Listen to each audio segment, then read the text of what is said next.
नमस्कार दोस्तों, मैं श्वेता स्वागत करती हूँ आप सभी का अपने चैनल श्वेता गौरव में, जहाँ मैं देती हूँ पूजा पाठ से जुड़ी हुई सारी जानकारियाँ। दोस्तों, आज का वीडियो है धनतेरस के लिए। तो क्या मुहूर्त है, कब आपको पूजा करनी है, ये सारी चीज़ें मैं आपको इस वीडियो में बताऊँगी। साथ ही साथ आपको अपनी राशि के अनुसार क्या चीज़ें इस दिन पर खरीदनी चाहिए और क्या खरीदने से बचना चाहिए, ये भी मैं आपको इस वीडियो में बताऊँगी। तो बने रहिए मेरे वीडियो में अंत तक और देखिए ये सारी जानकारियाँ। दोस्तों, अगर आप इस चैनल पे नए आए हैं, पहली बार मेरा वीडियो देख रहे हैं, तो प्लीज़ आप चैनल को सब्सक्राइब कर लीजिए और जो बेल आइकन का निशान है उसे भी आप प्रेस कर दीजिए, ताकि जो भी वीडियो जब मैं अपलोड करूं तो नोटिफिकेशन आपको मिल जाए और फिर आप वीडियो देख सकें। तो आगे बढ़ते हैं दोस्तों इसी के साथ। अगर वीडियो पसंद आए तो आप लाइक करें, शेयर करें और कमेंट करके ज़रूर बताएं। दोस्तों, जो धनतेरस का त्यौहार है इस बार वो पड़ रहा है 13 नवंबर को। 13 नवंबर 2020 को त्रयोदशी है और उसी दिन हमें प्रदोष व्रत भी करना है और धनतेरस भी मनाना है। दोस्तों, 12 नवंबर की रात्रि 9:30 बजे से ये जो तेरस की तिथि है वो लग जाएगी, लेकिन ऐसे में आपको 13 तारीख को ही त्रयोदशी को मनाना है, धनतेरस का पर्व मनाना है, क्योंकि 13 तारीख को पूरा दिन ये तिथि आपको मिलेगी। और ऐसे में जो नरक चौदस होता है, जो चौदस तिथि है, उसकी हानि है, इसलिए 14 तारीख को दिवाली और नरक चौदस दोनों 14 को ही हैं। तो 13 तारीख को आपको करना है धनतेरस का पूजन। मैं बता देती हूँ आपको पूजा का सही मुहूर्त क्या है। दोस्तों, पूजा का मुहूर्त है शाम के 5:28 से लेकर 8 बजे तक। तो इस बीच में आप अपने घर पे पूजा कर लीजिए। साथ ही साथ बोलते हैं जो धनतेरस का पर्व है उसमें वृषभ काल में जो पूजा करी जाती है उसका महत्व बहुत ज़्यादा होता है। तो ऐसे में जो वृषभ काल का समय है वो है 5:28 से 7:28 तक। तो इस बीच में आप, अगर आपकी दुकान है या आप बिजनेस करते हैं, आपका ऑफिस है, तो ये सारी चीज़ें आप इन 2 घंटे के बीच में कर लीजिए। मतलब अपने ऑफिस और दुकान में जो पूजा है वो 5:30 से 7:30 के बीच में कर लीजिए। घर में पूजा करने के लिए वृषभ काल से कुछ लेना देना नहीं होता है। घर में पूजा आप शाम को 8 बजे तक कर सकते हैं। दोस्तों, ये महीना चल रहा है कार्तिक का। कार्तिक मास के कृष्ण पक्ष की जो त्रयोदशी होती है उस दिन हम धनतेरस का पर्व मनाते हैं। पौराणिक मान्यताएं कहती हैं कि आज ही के दिन समुद्र मंथन के दौरान जो देवताओं के वैद्य माने गए हैं धन्वंतरी, वो अमृत का कलश लेके समुद्र मंथन से निकले थे। इसी दिन वो प्रकट हुए थे। तो इसलिए जो धनतेरस होता है उसमें हमें भगवान धन्वंतरी की पूजा ज़रूर करनी चाहिए। साथ ही साथ भगवान कुबेर की पूजा करनी होती है, लक्ष्मी गणेश की पूजा करनी होती है और यमदेव की पूजा करनी होती है। दोस्तों, पूरे साल में जितने भी पर्व आते हैं उसमें से कोई भी ऐसा पर्व नहीं होता है जिसमें हम यमराज का पूजन करते हैं। सिर्फ ये जो दिवाली का पर्व होता है तो इसमें ही हम यमदेव को याद करते हैं और उन्हें बोलते हैं कि हमारे ऊपर आने वाली जो भी विपदाएं हैं उनसे हमें बचाएं और हमारे द्वार से ही जो पूजा है उसे स्वीकार करके वहीं से वापस लौट जाएं, अंदर ना आए। दोस्तों, इसीलिए जो यमदीप होता है, जो हम यम का दिया जलाते हैं, उसे मुख्य द्वार के बाहर जलाते हैं। तो ये दिया कैसे जलाना है, इसके क्या नियम है, ये भी मैं आपको अपने नेक्स्ट वीडियो में बताऊंगी, इसमें नहीं बताऊंगी। तो आप वहां जाके देख लीजिएगा कि कैसे आपको यम का दिया जलाना है। दोस्तों, इस दिन पर आपको करना होता है भगवान धन्वंतरी, कुबेर, माता लक्ष्मी, गणेश जी और यम जी का पूजन। जैसे आप हमेशा पूजन करते हैं उसी तरीके से आपको पूजा करनी होती है। अब ज़्यादातर घरों में भगवान जो कुबेर हैं और धन्वंतरी जी हैं उनके चित्र नहीं होते हैं, उनकी मूर्तियां नहीं होती हैं। तो ऐसे में आप परेशान ना हो, आप या तो सुपारी में उन्हें स्वरूप मान सकते हैं। एक सुपारी पे आप कलावा लपेट लीजिए अच्छे से और उसको धन्वंतरी जी के स्वरूप में स्थापित करके उसकी पूजा कर सकते हैं, और ऐसे ही आप कुबेर जी के लिए कर सकते हैं। इसके अलावा आप क्या कर सकते हैं, आप गूगल पे सर्च कर लीजिए, आजकल काफ़ी अच्छी इमेजेस मिल जाती हैं। आप कोई भी इमेज डाउनलोड करके उसका आप कलर प्रिंट आउट निकलवा लीजिए और आप उसका भी पूजन कर सकते हैं। दोस्तों, जो कुबेर भगवान हैं वो माता लक्ष्मी के सहायक माने गए हैं। तो उनका भी आपको उसी तरीके से पूजन करना होता है जैसे आप माता लक्ष्मी का करते हैं। तो आप एक चाहें तो अलग से आप चौकी लगा सकते हैं, नहीं तो जो भी आपका मंदिर है वहीं पर आप भगवान कुबेर का अगर आप सुपारी बना के रख रहे हैं तो उस तरीके से आप उन्हें स्थापित कर दीजिए। छोटे छोटे आप चावल के चाहिए तो ढेरी लगा लीजिए, उन्हें कुछ आसन दे के फिर आप विराजमान कीजिए, स्नान कराइए, टीका लगाइए और उसके बाद आप उन्हें भोग लगाइए, आरती करिए, दिया दिखाइए, धूप बत्ती दिखाइए। इस तरीके से आप पूजन कर सकते हैं। कोई बहुत विशेष या अलग हटके पूजन आपको नहीं करना है। इसके साथ साथ कुबेर मंत्र आता है, तो अगर आपको वो आता हो तो आप उसका जाप जरूर कर लीजिए। कुबेर स्रोत आता है, अदरवाइज आप यूट्यूब पे ढूंढ के आप उसे बजा के सुन सकते हैं, या अगर आपको गूगल पे मिल जाए, लिरिक्स मिल जाए तो आप वहाँ से पढ़ सकते हैं। ये सारी चीज़ें आपको करनी है। तो साथ ही साथ मैं ये बोलूँगी कि पूजा के लिए आप ज़रूर समय निकालें। इस समय में बीच में बैठ के आप कोई भी मंत्र जाप कर सकते हैं। आप माता लक्ष्मी का मंत्र जाप कर सकते हैं, या आप कुबेर जी का कर सकते हैं, धन्वंतरी जी का, और जब आपको कुछ नहीं आता है तो आप गणेश जी का कर सकते हैं। तो कुछ भी आप इस समय पूजा ज़रूर करें, कम से कम आधे से 1 घंटे कोई भी मंत्र जाप आप ज़रूर करिए। दोस्तों, कुबेर जी का एक मंत्र मैं आपको बता देती हूँ। वैसे तो ये बड़ा है, लेकिन फिर भी अगर आप याद कर पाएँ तो आप कर लीजिए या कहीं लिख लीजिए।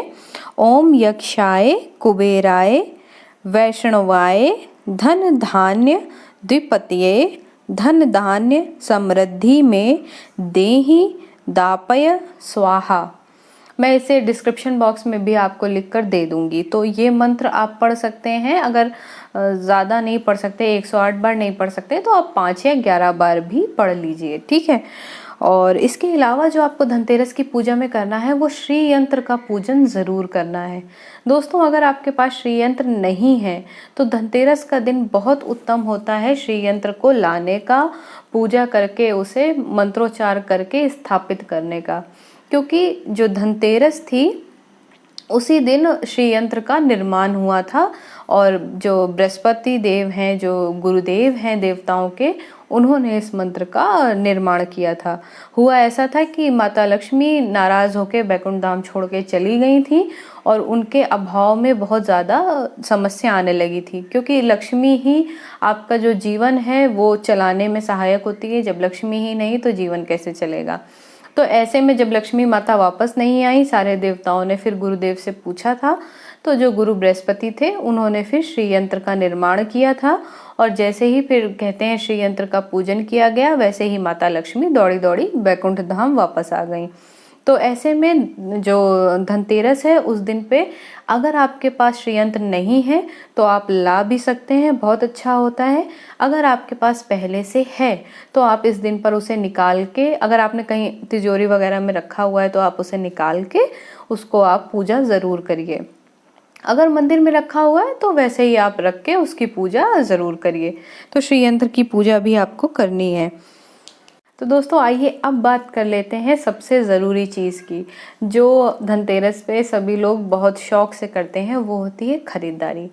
तो मैं यहाँ पे ये बता दूँ कि आपको क्या क्या चीज़ें खरीदनी चाहिए, क्या क्या नहीं खरीदनी चाहिए। क्या क्या चीज़ें खरीदनी चाहिए में तो सबसे पहले हो गया श्री यंत्र। अगर आपके पास नहीं है तो इस दिन पे आप श्री यंत्र ला सकते हैं। दूसरी चीज़, गणेश लक्ष्मी की मूर्ति, जिसका पूजन आप दिवाली में करते हैं।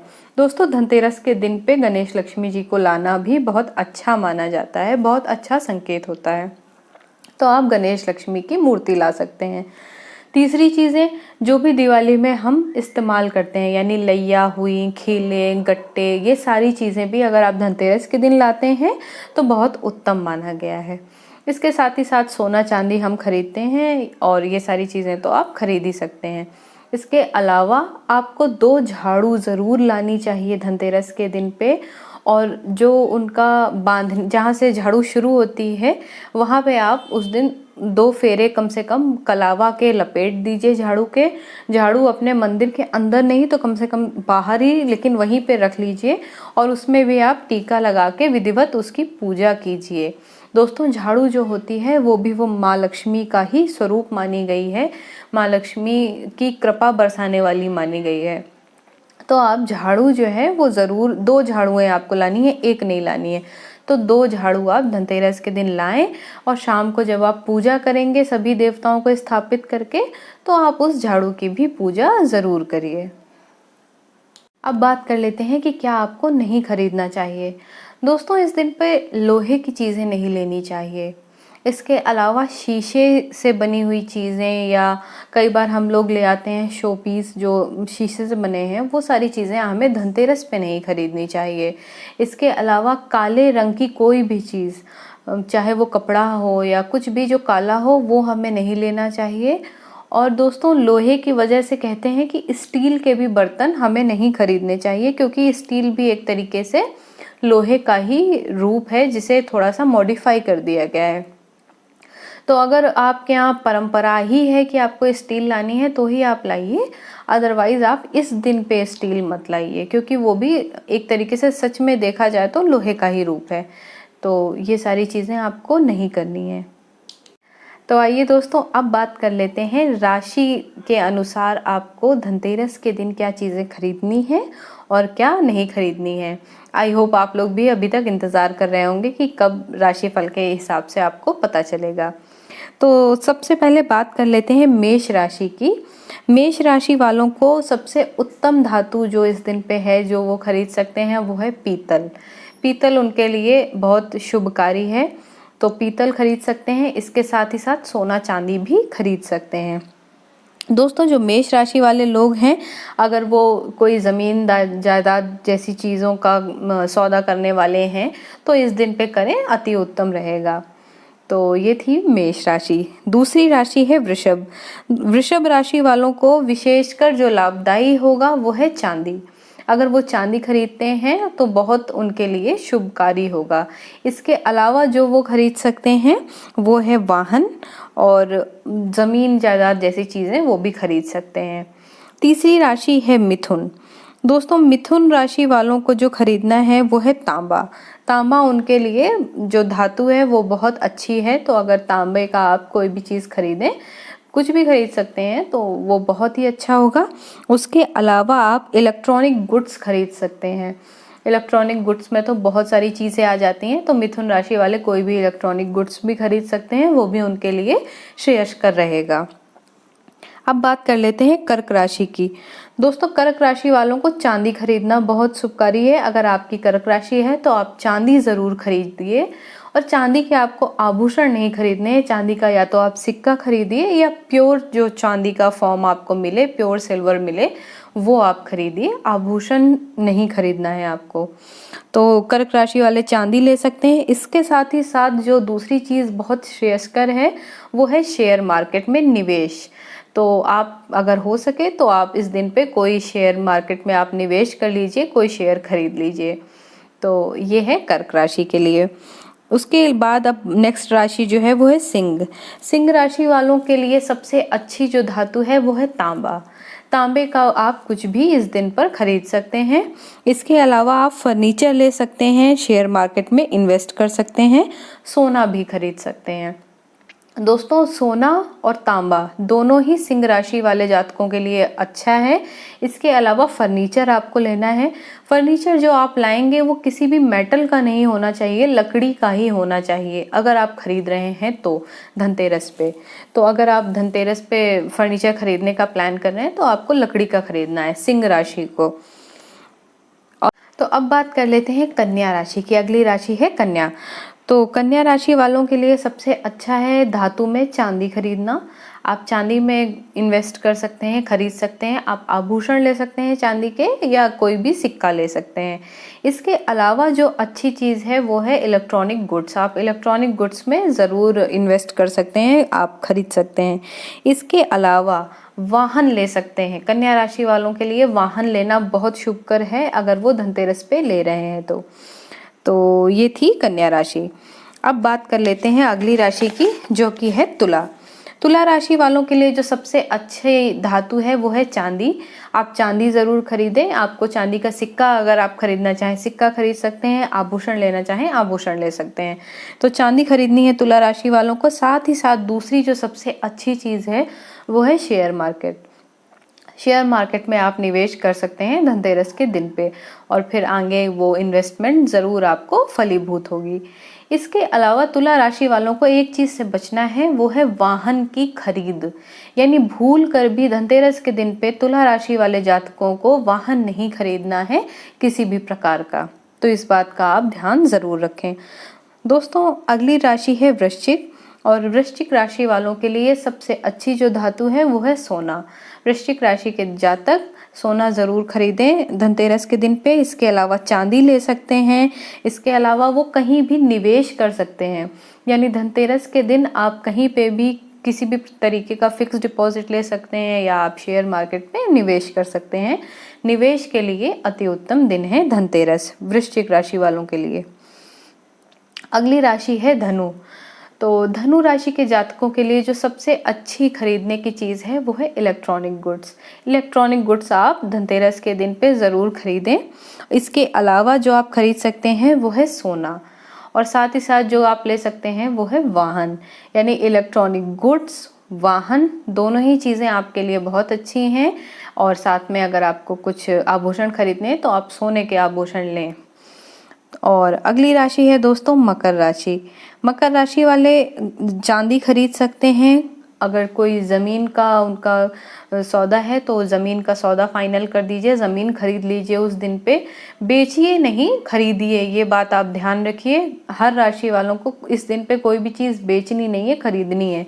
अब किसी की दुकान है तो उनकी बात अलग है। तो मकर राशि वालों को चांदी ले सकते हैं, वो ज़मीन ले सकते हैं, इलेक्ट्रॉनिक गुड्स ले सकते हैं, इसके साथ ही साथ वाहन ले सकते हैं। तो जो भी आपको सुविधा हो आप लें। कुंभ राशि वाले लोग चांदी अगर लेते हैं तो बहुत शुभकर है उनके लिए लेना। आप चांदी खरीदिए, आपके लिए अच्छा रहेगा। इसके अलावा आप किसी भी तरीके का निवेश कर सकते हैं, फिक्स डिपॉजिट ले सकते हैं, और उसके अलावा अगर आप लेना चाहें तो आप सोना भी ले सकते हैं। लेकिन सबसे श्रेयस्कर है चांदी लेना। कुंभ राशि के लिए चांदी लेना बहुत अच्छा है। लास्ट जो राशि है वो है मीन, और मीन राशि वाले जातक खुश हो जाएं, वो कुछ भी खरीद सकते हैं। अगर वो चांदी लेना चाहें, चांदी, सोना, जो भी वो लेना चाहें वो ले सकते हैं। उनके लिए हर चीज़ श्रेयस्कर है इस साल। तो मीन राशि वाले कुछ भी खरीद सकते हैं, सिर्फ लोहा न खरीदिए, काली चीज़ें न खरीदिए, और शीशा न खरीदिए। इसके अलावा आप जो भी खरीदना चाहें आप खरीद सकते हैं। तो दोस्तों, ये था मेरा वीडियो जिसमें मैंने बताया कि धनतेरस का जो पूजा का मुहूर्त है वो क्या है, साथ ही साथ वृषभ काल क्या है। इसके अलावा राशि के अनुसार आपको क्या चीज़ खरीदनी है और किन किन चीज़ों से बचना है। दोस्तों, लोहा और शीशा दो चीज़ें आप ध्यान करके मत लाइएगा, क्योंकि जो लोहा होता है वो शनि देव का प्रतीक होता है, शनि का प्रतीक होता है, इसलिए नहीं लाना चाहिए। वहीं जो शीशा होता है वो राहु का प्रतीक होता है। तो इन दो चीज़ों को आप अगर हो नहीं सके आप डेफिनेटली अवॉइड करिए धनतेरस पे। आप एक दो दिन आगे पीछे खरीद लीजिए, लेकिन धनतेरस पे आप मत लीजिए। बाकी आप कुछ भी ला सकते हैं। और इसके अलावा दोस्तों, मैं ये बता दूं कि घी लाना बहुत अच्छा होता है धनतेरस के दिन। अगर आप अपने घर ला रहे हैं, शक्कर लाना बहुत अच्छा होता है। और धनिये के जो बीज होते हैं, धनिये के बीज लाना बहुत अच्छा होता है। मक्के का आटा लाके दान करना बहुत अच्छा होता है। मतलब मक्के का आटा अगर आप ला रहे हैं तो उसे अपने घर पे थोड़ा सा ही रखें, 1 या 2 रोटी बनाने भर का, बाकी सारा आप किसी को दान कर दीजिए, तो वो भी बहुत अच्छा होता है, आपकी संपत्ति बढ़ाने वाला होता है। तो ये सारी चीज़ें कीजिए। नेक्स्ट वीडियो में मैं आपको बताती हूँ कि आपको यम का दिया कैसे जलाना है और उसके क्या क्या नियम हैं। और अगर हो पाएगा तो मैं नेक्स्ट वीडियो में आपको ये पूजा करके भी दिखा दूँगी कि कैसे आपको यम का पूजन करके दिए को बाहर जलाना है। तो बने रहिए मेरे चैनल श्वेता गौरव में और देखते रहिए मेरे वीडियोज़ इसी तरीके से। चैनल सब्सक्राइब ज़रूर कीजिए। वीडियो अच्छा लगा हो तो लाइक करना ना भूलें। Thank you so much. माता लक्ष्मी, भगवान गणेश अपना हाथ हम मेरे सारे व्यूअर्स पे ऐसे ही बनाए रखें। धन्यवाद।